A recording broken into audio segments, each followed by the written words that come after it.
اسلام قبول کرنے سے پہلے میرے ذہن میں کوئی مذہب نہیں تھا۔ میں ایک اور طریقے سے بتاتا ہوں، یہ تھوڑا مضحکہ خیز بات ہو سکتی ہے، لیکن میں جب بھی اپنے گھر سے نکلتا تو کہتا ان نمبروں کو گنو۔ میں نے ایک رسم بنا لی تھی، 7 نمبر دبائیں، مختلف رسومات۔ میں نے دوسرے خدا اپنا لیے تھے۔ انسان کو فطری طور پر ایک خدا یا سرپرست کی ضرورت ہوتی ہے۔ چونکہ مجھے معلوم نہیں تھا کہ اسلام کیا ہے، میں کسی طرح خود کو بچانا چاہتا تھا۔ کسی نے آیت الکرسی کی تلاوت کی اور میں نے آیات کی تعداد گنی۔ وقت کے ساتھ ساتھ مجھے کچھ ایسا یاد آتا ہے۔ میری یادداشت بہت مبہم ہے۔ مجھے مذہب میں زیادہ دلچسپی نہیں تھی۔ میرا مطلب ہے میں کالج میں تھا، 20 یا 21 سال کا تھا۔ ہم اپنے والد کی گاڑی میں گھر جا رہے تھے۔ اس وقت ہم آذربائیجان میں تھے۔ ریڈیو پر ایک آدمی تھا، خمینی نام کا امام، وہ کسی بارے میں بات کر رہا تھا۔ میں نے پوچھا، ڈیڈ کیا یہ نبی ہے؟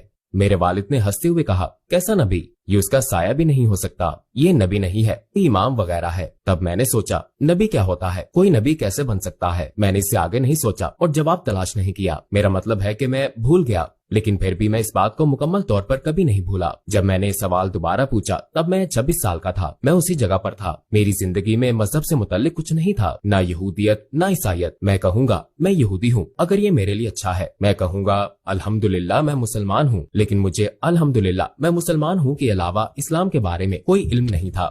جب آپ کلمہ شہادت پڑھنے کے بعد مسلمان ہوئے تو آپ کو کیسا محسوس ہوا؟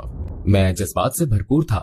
میں کلمہ شہادت پڑھنے سے پہلے ہی مذہب پر تحقیق کر کے مسلمان ہو چکا تھا۔ میرا مطلب ہے کہ کسی نے مجھے کلمہ پڑھنے کے لیے نہیں کہا تھا۔ میں آپ کو بتا سکتا ہوں، کسی نے مجھے اشہد ان لا الہ الا اللہ و اشہد ان محمدن عبدہ و رسولہ کہنے پر مجبور نہیں کیا تھا۔ جب میں نے مذہب کا مطالعہ کیا تو معلوم ہوا کہ میں نے کلمہ پڑھا ہے۔ جب میں نے حقیقت میں کلمہ پڑھا تو یہ جانتے ہوئے پڑھا کہ اس کا مطلب کیا ہے، کیونکہ میرے پاس اپنے ایمان کی بنیاد کے طور پر تمام علم موجود تھا۔ مجھے حرام چیزوں، سیار، ایمان، عبادت کی بنیادی باتوں، قرآن، تفسیر، سب چیزوں کے بارے میں علم تھا۔ میں نے یہ علم سالوں میں حاصل نہیں کیا، یہ میں نے گہری دلچسپی اور تحقیق سے 6 سے 7 ماہ میں حاصل کیا ہے، چونکہ بنیاد میں پہلے ہی رکھ چکا تھا۔ اس لیے جب میں نے کلمہ پڑھا تو میں بہت خوش اور مسرور تھا۔ کیا یہودی دوسرے لوگوں کو کمتر سمجھتے ہیں؟ صہیونی اسی طرح دیکھتے ہیں۔ زیادہ تر اس کا تعلق صہیونیت سے ہے۔ وہ کہتے ہیں کوئی بھی شخص جو یہودیت کے علاوہ کسی بھی مذہب کا پیروکار ہے اسے ہماری خدمت کے لیے بنایا گیا ہے۔ انہیں قتل کرنا، ان پر ظلم کرنا ہمارے لیے ایک اچھا عمل ہے اور باعث ثواب بھی ہے۔ میں آپ کو ایک مثال دیتا ہوں۔ 2 سال قبل عید الفطر کے موقع پر غزہ اسرائیل میں قتل عام ہوا تھا، جس میں فلسطینیوں کو قتل کیا گیا تھا۔ ایک ٹی وی چینل پر رائٹ ونگ کے انتہا پسند کی شہرت رکھنے والا ایک اسرائیلی کہہ رہا تھا فلسطینی مسلمانوں کو مارنا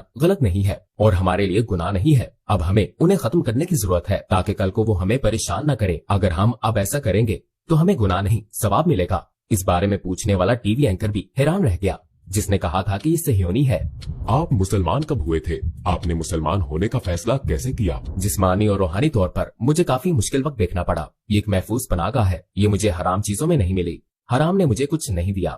میری محفوظ پناہ گاہ ایک ایسی چیز ہے جس نے میری روح کو مطمئن کیا، جس نے مجھے مکمل طور پر مطمئن کیا۔ وہ چیز اسلام تھی۔ ایک وقت ایسا تھا جب میں آزمائش سے گزر رہا تھا اور یہ آزمائش صحیح نہیں جا رہی تھی۔ میں نے خود سے کہا میں ہر روز گانے اور بہت سی دوسری چیزیں سنتا ہوں، تو ایک بار اس ترک اسلامی عالم کو سن لیتا ہوں اور دیکھتا ہوں کہ وہ کیا کہتا ہے۔ تو اس طرح میرا اسلام سے تعارف ہوا۔ نبی کیسے تھے، میں نے سیار کے بارے میں، رسول صلی اللہ علیہ وآلہ وسلم کی زندگی کے بارے میں یہ ٹاک شو سن کر اسلام سیکھا۔ اس طرح میں نے اپنے مذہب کے بارے میں سیکھا، یہاں تک کہ میرے دوست کہتے ہیں اور میں اس کی تصدیق کرتا ہوں، میں نے یوٹیوب سے موٹر سائیکل پر ہیڈ سیٹ لگا کر اپنا مذہب سیکھا۔ میں آپ کو یہ بتا سکتا ہوں کیونکہ میرے پاس یہی فارغ وقت ہوتا تھا۔ مجھے کتابیں پڑھنے کی عادت نہیں تھی۔ سب سے پہلے میں نے اس بارے میں باتیں سنی کہ ہمارے نبی صلی اللہ علیہ وآلہ وسلم کون ہیں اور صحابہ کون تھے۔ میں نے 1.5 ماہ بعد نماز پڑھنا شروع کی اور بعد میں 2 ماہ بعد میں نے دن میں 5 وقت نماز پڑھنا شروع کر دی۔ 1 سال بعد میں نے روزہ رکھنا شروع کر دیا۔ میں سمجھ گیا تھا کہ روزہ کیا ہوتا ہے۔ میں نے روزمرہ زندگی میں ہر گھنٹے میں آہستہ آہستہ اور صبر سے اپنی سیکھی ہوئی ہر چیز پر عمل کرنا شروع کر دیا۔ اس طرح میں نے اسلام کو پایا۔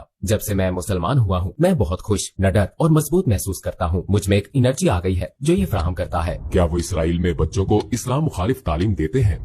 اسرائیل میں سب سے سنجیدہ ٹیچر ٹی وی ہے۔ میرا مطلب ہے ٹی وی۔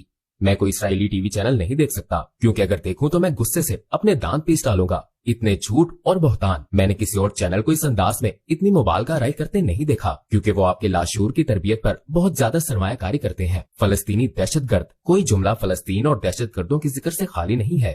ظالم ترکیہ، ظالم ترک، حالیہ برسوں میں ترکیہ کے علاوہ کوئی بھی اسرائیل